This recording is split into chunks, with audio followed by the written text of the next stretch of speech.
Hey guys, I'm Fidel, CEO of ABC Medical Center. Today I will sell you on healthcare transparency and accessibility. I am also going to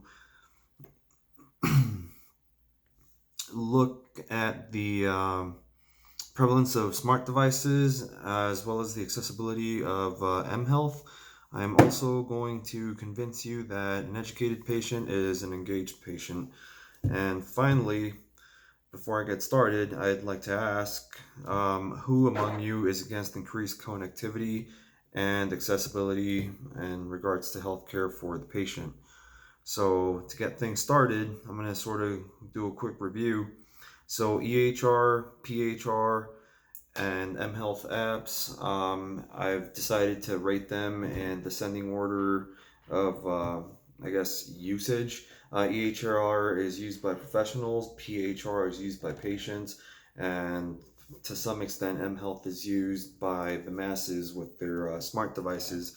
The most popular usage of these things would be weight loss apps and fitness apps. Although in the medical setting, you'll sometimes see remote EKGs and sleep studies. Also, I'd like to add that a more educated patient equals a more engaged patient. Obviously, there might be some cons, such as when a patient gets bad information, depending on what website they visit. But with cons also come pros, and there's also things like telehealth and also proper online searches that can help the patient participate in their healthcare. Um, when it comes to the healthcare setting, I know that many hospitals will have care sets and power plans, and these are evidence-based, practices-derived um, algorithms that the professionals use to treat the patients. So if patients can have access to these algorithms, I don't see why that would be a bad thing. So anyhow, on to my EHR pitch. I'd like to restate that in many healthcare companies, care sets and power plans are developed for almost any foreseeable event where interventions must take place. These care sets and power plans are derived from evidence-based practices. Now imagine if a patient had access to these interventions. This is where EHRs, PHRs, and mHealth apps come into play. In a hierarchy of prevalence, again, EHRs are mainly used by healthcare professionals. PHRs are less popular, but are more often used by the patient. Finally, mHealth apps manifest as popular weight loss and fitness apps. Remote EKG monitoring and sleep studies are also part of this. Additionally, compliance can be monitored remotely, such as in OSA patients using their CPAPs and others using prescribed meds. The idea is that the more educated the patient is, the more engaged the patient will be. So it's almost like comparing a movie audience to an engaged video game player.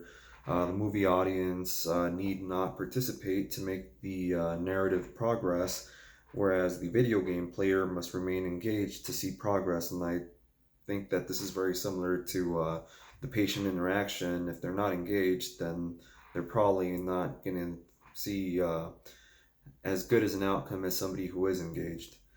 So, in regards to movies and video games, I'd like to ask you, guess which one of these two mediums is more popular nowadays anyway? Ultimately, there seems to be a direct correlation between the access to smart technology and the general public's willingness to participate in their own health via mHealth apps. Dave de Bronkhart describes the engaged patient as anyone who is sensible, who would be involved in their own healthcare, such as smart consumer, purchasing a car.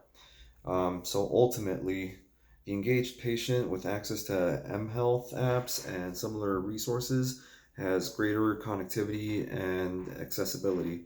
So this is especially true of those who live in remote rural settings. Think, for example, here where I'm from, you have Native American populations who don't have, the best access to healthcare.